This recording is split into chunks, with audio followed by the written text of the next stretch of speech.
A Throwback weekend run its course. Some drivers like Chase Elliott think that it has, plus Brandon Jones back to victory lane in the Xfinity Series, and, well, Ross Chastain's back as well.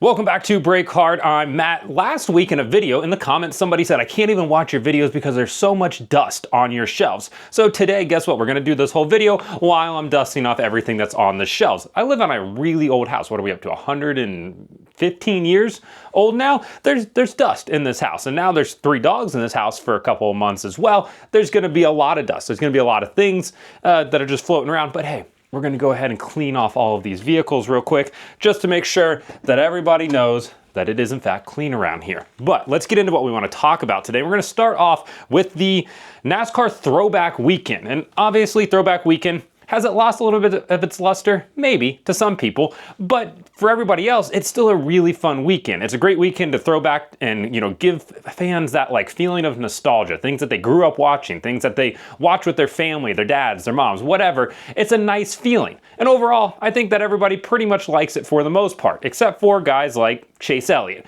And I get it, right? When you have a really bad paint scheme like Chase Elliott has this year, it's probably not fun to get dragged on the internet for it, but it is what it is. So Chase Elliott's got a bad throwback. All right, he's thrown it back to Kenny Schrader and that Kodiak number 25 paint scheme. Turns out the paint scheme that Universe and Hendrick Motorsports rolled out for him, it's cheeks. It's not very good.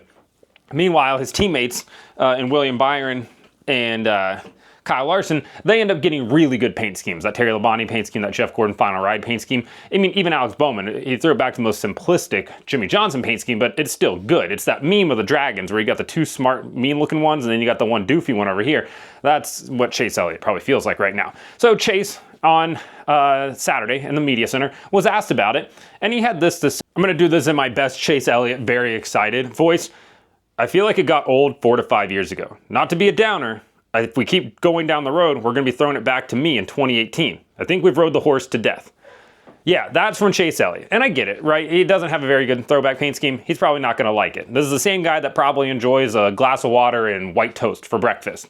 Then he goes on to lunch, has spinach with unseasoned chicken like he's Joseph Newgard, and then tops it off for dinner with an unseasoned, well-done steak, and he's going to wash it down with a glass of milk. There's not much exciting about Chase Elliott. And NASCAR's most popular driver, still somewhat confused by that, is making a point that I've seen a lot of people, not a lot of people, but a decent number of people on the internet make, especially in my comments, where they're like, get rid of Throwback weekend, it's dumb, it's run its course, we need to get rid of it. But I don't understand that, because it doesn't affect the on-track product. And yeah, there's only 19 cars that are doing it in the Cup Series this weekend, but that's still fun for those 19 teams and the fans of those teams. This isn't about the drivers, it's about the fans. And Kyle Busch understood that when he was asked the same question of whether or not Throwback weekend's run its course.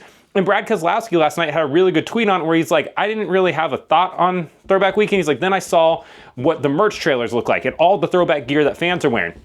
Exactly, because it's about the fans. It's not about what Chase Elliott, William Byron, Bubba Wallace, who all had similar takes about. Bubba Wallace said, for me, it's run its course. That doesn't mean it needs to stop. I'm just having the sign that we don't need to participate. Then you have Kyle Busch saying, I feel like fans really love it, and even some drivers may think it's a little overblown or whatever. It's not for us, and it's for the people in the grandstands, which he's 100% correct there. And then you have Joey Logano saying, Throwback weekend is a way to honor the pioneers of our sport. It's not about being cool. And so many times in sports, when a driver retires, they ride off in the sunset and get forgotten. But the Throwback weekend is what really brings it back to life. Yeah, he's right. It's fun. And then you have William Byron being like, it's definitely run its course, I feel like. Between 40 cars, you cover most of the paint schemes at some point. I think maybe it's something that you bring back every few years, but maybe it's getting a little repetitive. Okay, maybe it is a little bit repetitive, but it's still fun. I don't care how many times I see a Harry Gant throwback paint scheme, I'm going to be happy about it. So let's keep doing it. Then at the same time, you're going to have the Xfinity Series, which has been really, really fun. And when you see what you had on Friday, or Saturday rather, in the Xfinity Series, where, yeah, okay, Leland Honeyman maybe cooked it into turn 3, but you still had the Jeff Green car taking out the Sterling Marlin car, taking out the Ricky Rudd car, and then 2007 Mark Martin getting caught up in it as well. It's a fun time. So I don't have an issue with them doing Throwback Weekend. Do we need to maybe spice it up a little bit, try to get everybody on board? Sure. But for the most part, it's fun. And if Chase Elliott doesn't like it, then Chase Elliott doesn't have to participate next year. But overall, teams are still having a really fun time with it. Fans are still enjoying it. And I think it's a fun time for everybody. So let's keep doing it. Moving on to the NASCAR Xfinity Series race on Saturday at Darlington, Brandon Jones back in victory lane for the first time since 2022. 98 race losing streak for him. Picked up his 6th career win on Saturday and his 2nd career win at Darlington at that, holding off Chase Elliott, Ross Chastain, Justin Allgaier, Carson Kvapil, Connor Zilisch, and well, JRM put 5 cars in the top 9 spots on Saturday. NASCAR Insight says that's the first time that's ever been done. So hey, hats off to them because that's wildly impressive. At the same time, Brandon Jones just spent 2 years over at JRM from 2023 and 2024, and honestly, he couldn't do anything over there. He had a single top 5 finish last year in 2024. That came at the Charlotte Oval. Now he's back with Joe Gibbs Racing, and he's back in victory lane again. Obviously, there's a lot of factors that play into that overall, but the race was actually pretty entertaining. You had some varying tire strategy in stage number 1. That saw Harrison Burton stay out on, or not stay out, but rather get fresher tires. He was able to drive his way and steal stage number 1. Hey, good for him driving that Jeff Burton Sitco throwback. There are 2 Jeff Burton throwbacks in the field on Saturday. Matt DiBenedetto as well in that Xside Batteries throwback. I believe that's the 2nd time he's done. They did in the Cup Series once too. But Harrison does that. Harrison would be a topic in a little while later. Overall, the race was actually pretty good and pretty straightforward. I like the length of the Xfinity Series race at Darlington because it's not too long, it's not too short. It's like that perfect amount, 147 laps, and it feels like you have to be good the entire time, but the race can also develop as well. So you have that happening, and then later on in the race, we get a caution with like 30 laps to go. Harrison Burton decides to stay out on scuff tires, or not stay out, but put scuff tires on, scuff rights, when everybody else put on stickers. And his team was like, hey, we still have a set of stickers laying in the pit box. We're going to get a caution here at the end, and we'll put those on and, hopefully be able to get a better finish. And he's like, all right, cool. You guys know what's going to happen here. He survives the first caution. They decide not to pit for it. He's staying out there on some older tires. And as Leland Honeyman in that Jeff Green Nesquik throwback is coming up to pass him, just completely forgetting, or a spotter didn't tell him that, the 25 is on old tires, he cooks it into turn 1 there and just absolutely overdrives the corner, spins himself out, and well, Jeff Green then goes on to collect Ricky Rudd, Sterling Marlin, as well as 2007 Mark Martin, and take them all out. And what is an unfortunate, wreck. Don't want to see any of those guys get caught up because some of the smaller funded teams there, ended up with damage.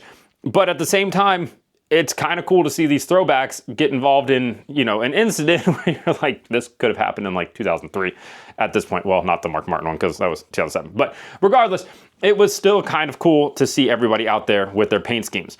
I think the biggest talking point from the weekend will be Ross Chastain because, well, Ross Chastain's back to doing Ross Chastain things.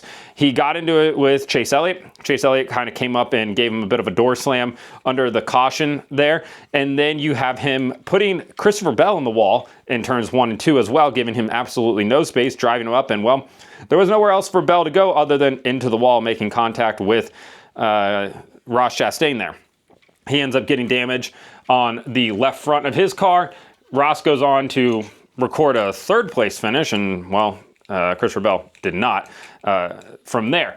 But after the race though, Ross gets out and he's asked about it, and this is his first race for a JRM in the Xfinity Series, and he said, yeah, I've always wanted to come over here and drive these JRM cars and get a taste of that Hendrick horsepower. Here's the thing. His Trackhouse team, they use ECR engines, so that was a bit of a shot at them there. Not sure if he meant it or not, but regardless, it still happened. So for Ross, I don't know if he made any friends in the ECR engine shop on Saturday, but whatever. He's not wrong necessarily. Like, the Hendrick cars always seem to make pretty good horsepower. From there. So this is actually a really hard resin model to try to clean. So we're just going to let it go and get some spray out for it. But overall, the Xfinity Series race was pretty good.